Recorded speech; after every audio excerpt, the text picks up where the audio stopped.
شروع اللہ کے نام سے جو بڑا مہربان نہایت رحم والا ہے۔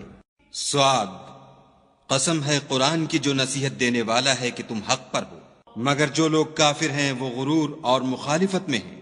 ہم نے ان سے پہلے بہت سی امتوں کو ہلاک کر دیا تو وہ عذاب کے وقت لگے فریاد کرنے اور وہ رہائی کا وقت نہیں تھا، اور انہوں نے تعجب کیا کہ ان کے پاس انہی میں سے ہدایت کرنے والا آیا، اور کافر کہنے لگے کہ یہ تو جادوگر ہے، جھوٹا۔ کیا اس نے اتنے معبودوں کی جگہ ایک ہی معبود بنا دیا؟ یہ تو بڑی عجیب بات ہے۔ تو ان میں جو معزز تھے وہ چل کھڑے ہوئے اور بولے کہ چلو اور اپنے معبودوں کی پوجا پر قائم رہو، بے شک یہ ایسی بات ہے جس سے تم پر شرف و فضیلت مقصود ہے۔ یہ پچھلے مذہب میں ہم نے کبھی سنی ہی نہیں، یہ بالکل بنائی ہوئی بات ہے۔ کیا ہم سب میں سے اسی پر نصیحت کی کتاب اتری ہے؟ نہیں، بلکہ یہ میری نصیحت کی کتاب سے شک میں ہیں، بلکہ انہوں نے ابھی میرے عذاب کا مزہ نہیں چکھا۔ کیا ان کے پاس تمہارے پروردگار کی رحمت کے خزانے ہیں جو غالب اور بہت عطا کرنے والا ہے؟ یا آسمانوں اور زمین اور جو کچھ ان میں ہے ان سب پر انہی کی حکومت ہے، تو چاہیے کہ رسیاں تان کر آسمانوں پر چڑھ جائیں۔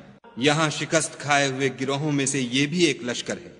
ان سے پہلے نوح کی قوم اور عاد اور میخوں والا فرعون اور اس کی قوم کے لوگ بھی جھٹلا چکے ہیں، اور سمود اور لوط کی قوم اور بن کے رہنے والے بھی یہی وہ گروہ ہیں۔ ان سب نے پیغمبروں کو جھٹلایا تو میرا عذاب ان پر آ واقع ہوا، اور یہ لوگ تو صرف ایک زور کی آواز کا جس میں شروع ہوئے پیچھے کچھ وقفہ نہیں ہوگا انتظار کرتے ہیں، اور کہتے ہیں کہ اے ہمارے پروردگار ہم کو ہمارا حصہ حساب کے دن سے پہلے ہی دے دے۔ اے پیغمبر صلی اللہ علیہ وآلہ وسلم، یہ جو کچھ کہتے ہیں اس پر صبر کرو، اور ہمارے بندے داؤد کو یاد کرو جو صاحب قوت تھے اور بے شک وہ رجوع کرنے والے تھے۔ ہم نے پہاڑوں کو ان کے زیر فرمان کر دیا تھا کہ صبح و شام ان کے ساتھ خدائے پاک کا ذکر کرتے تھے، اور پرندوں کو بھی کہ جمع رہتے تھے، سب ان کے فرما بردار تھے۔ اور ہم نے ان کی بادشاہی کو مستحکم کیا اور ان کو حکمت عطا فرمائی اور خصومت کی بات کا فیصلہ سکھایا۔ بھلا تمہارے پاس ان جھگڑنے والوں کی بھی خبر آئی ہے جب وہ دیوار پھاند کر اندر داخل ہوئے؟ جس وقت وہ داؤد کے پاس آئے تو وہ ان سے گھبرا گئے۔ انہوں نے کہا کہ خوف نہ کیجیے، ہم دونوں کا ایک مقدمہ ہے کہ ہم میں سے ایک نے دوسرے پر زیادتی کی ہے، تو آپ ہم میں انصاف سے فیصلہ کر دیجیے اور بے انصافی نہ کیجیے گا، اور ہم کو سیدھا رستہ دکھا دیجیے۔ کیفیت یہ ہے کہ یہ میرا بھائی ہے، اس کے ہاں 99 دمبیاں ہیں اور میرے پاس ایک دمبی ہے۔ یہ کہتا ہے کہ یہ بھی میرے حوالے کر دے، اور گفتگو میں مجھ پر زبردستی کرتا ہے۔ انہوں نے کہا کہ یہ جو تیری دمبی مانگتا ہے کہ اپنی دمبیوں میں ملا لے، بے شک تم پر ظلم کرتا ہے، اور اکثر شریک ایک دوسرے پر زیادتی ہی کیا کرتے ہیں۔ ہاں، جو ایمان لائے اور عمل نیک کرتے رہے، اور ایسے لوگ بہت کم ہیں۔ اور داؤد نے خیال کیا کہ اس واقعے سے ہم نے ان کو آزمایا ہے، تو انہوں نے اپنے پروردگار سے مغفرت مانگی اور جھک کر گر پڑے اور خدا کی طرف رجوع کیا، تو ہم نے ان کو بخش دیا، اور بے شک ان کے لیے ہمارے ہاں قرب اور عمدہ مقام ہے۔ اے داؤد، ہم نے تم کو زمین میں بادشاہ بنایا ہے، تو لوگوں میں انصاف کے فیصلے کیا کرو، اور خواہش کی پیروی نہ کرنا کہ وہ تمہیں خدا کے رستے سے بھٹکا دے گی۔ جو لوگ خدا کے رستے سے بھٹکتے ہیں ان کے لیے سخت عذاب تیار ہے کہ انہوں نے حساب کے دن کو بھلا دیا۔ اور ہم نے آسمان اور زمین کو اور جو کائنات ان میں ہے اس کو خالی از مصلحت نہیں پیدا کیا۔ یہ ان کا گمان ہے جو کافر ہیں، سو کافروں کے لیے دوزخ کا عذاب ہے۔ جو لوگ ایمان لائے اور عمل نیک کرتے رہے، کیا ان کو ہم ان کی طرح کر دیں گے جو ملک میں فساد کرتے ہیں، یا پرہیزگاروں کو بدکاروں کی طرح کر دیں گے؟ یہ کتاب جو ہم نے تم پر نازل کی ہے بابرکت ہے، تاکہ لوگ اس کی آیتوں میں غور کریں اور تاکہ اہل عقل نصیحت پکڑیں۔ اور ہم نے داؤد کو سلیمان عطا کیے، بہت خوب بندے تھے، اور وہ خدا کی طرف رجوع کرنے والے تھے۔ جب ان کے سامنے شام کو خاصے کے گھوڑے پیش کیے گئے تو کہنے لگے کہ میں نے اپنے پروردگار کی یاد سے غافل ہو کر مال کی محبت اختیار کی، یہاں تک کہ آفتاب پردے میں چھپ گیا۔ بولے کہ ان کو میرے پاس واپس لاؤ، پھر ان کی ٹانگوں اور گردنوں پر ہاتھ پھیرنے لگے۔ اور ہم نے سلیمان کی آزمائش کی اور ان کے تخت پر ایک دھڑ ڈال دیا، پھر انہوں نے خدا کی طرف رجوع کیا اور دعا کی کہ اے پروردگار مجھے مغفرت کر اور مجھ کو ایسی بادشاہی عطا کر کہ میرے بعد کسی کو شایع نہ ہو، بے شک تو بڑا عطا فرمانے والا ہے۔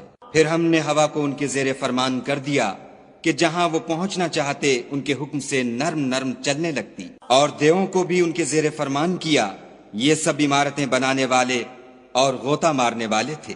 اور اوروں کو بھی جو زنجیروں میں جکڑے ہوئے تھے۔ ہم نے کہا یہ ہماری بخشش ہے، چاہو تو احسان کرو یا چاہو تو رکھ چھوڑو، تم سے کچھ حساب نہیں ہے، اور بے شک ان کے لیے ہمارے ہاں قرب اور عمدہ مقام ہے۔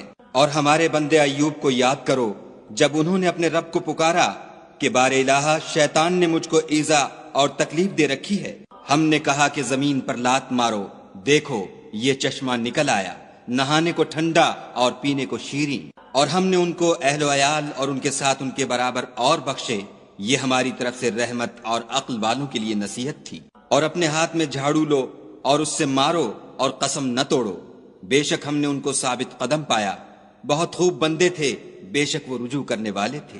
اور ہمارے بندوں ابراہیم اور اسحاق اور یعقوب کو یاد کرو جو قوت والے اور صاحب نظر تھے، ہم نے ان کو ایک صفت خاص آخرت کے گھر کی یاد سے ممتاز کیا تھا، اور وہ ہمارے نزدیک منتخب اور نیک لوگوں میں سے تھے۔ اور اسماعیل اور الیسع اور ذوالکفل کو یاد کرو، وہ سب نیک لوگوں میں سے تھے۔ یہ نصیحت ہے اور پرہیزگاروں کے لیے تو عمدہ مقام ہے۔ ہمیشہ رہنے کے باغ جن کے دروازے ان کے لیے کھلے ہوں گے، ان میں تکیے لگائے بیٹھے ہوں گے، اور کھانے پینے کے لیے بہت سے میوے اور شراب منگاتے رہیں گے، اور ان کے پاس نیچی نگاہ رکھنے والی اور ہم عمر عورتیں ہوں گی۔ یہ وہ چیزیں ہیں جن کا حساب کے دن کے لیے تم سے وعدہ کیا جاتا تھا، یہ ہمارا رزق ہے جو کبھی ختم نہیں ہوگا۔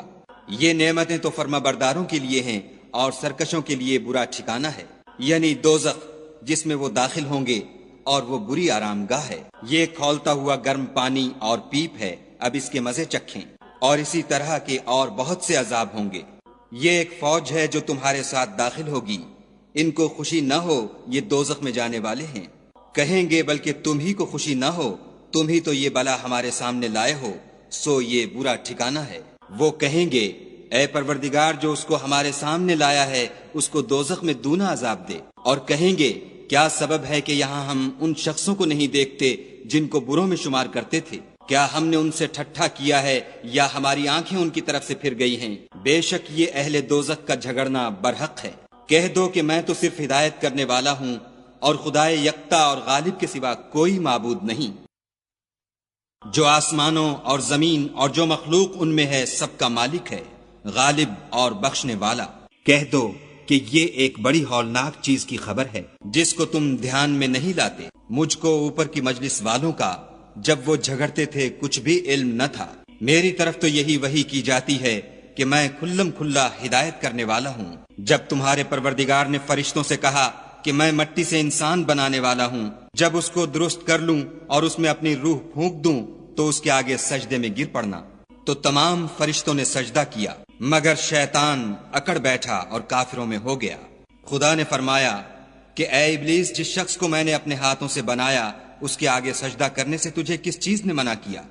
کیا تو غرور میں آ گیا یا اونچے درجے والوں میں تھا؟ بولا کہ میں اس سے بہتر ہوں کہ تو نے مجھ کو آگ سے پیدا کیا اور اسے مٹی سے بنایا۔ کہا یہاں سے نکل جا، تو مردود ہے، اور تجھ پر قیامت کے دن تک میری لعنت پڑتی رہے گی۔ کہنے لگا کہ میرے پروردگار مجھے اس روز تک کہ لوگ اٹھائے جائیں مہلت دے۔ کہا تجھ کو مہلت دی جاتی ہے اس روز تک جس کا وقت مقرر ہے۔ کہنے لگا کہ مجھے تیری عزت کی قسم میں ان سب کو بہکاتا رہوں گا سوا ان کے جو تیرے خالص بندے ہیں۔ کہا سچ ہے اور میں بھی سچ کہتا ہوں کہ میں تجھ سے اور جو ان میں سے تیری پیروی کریں گے سب سے جہنم کو بھر دوں گا۔ اے پیغمبر صلی اللہ علیہ وآلہ وسلم، کہہ دو کہ میں تم سے اس کا صلہ نہیں مانگتا اور نہ میں بناوٹ کرنے والوں میں ہوں۔ یہ قرآن تو اہل عالم کے لیے نصیحت ہے، اور تم کو اس کا حال ایک وقت کے بعد معلوم ہو جائے گا۔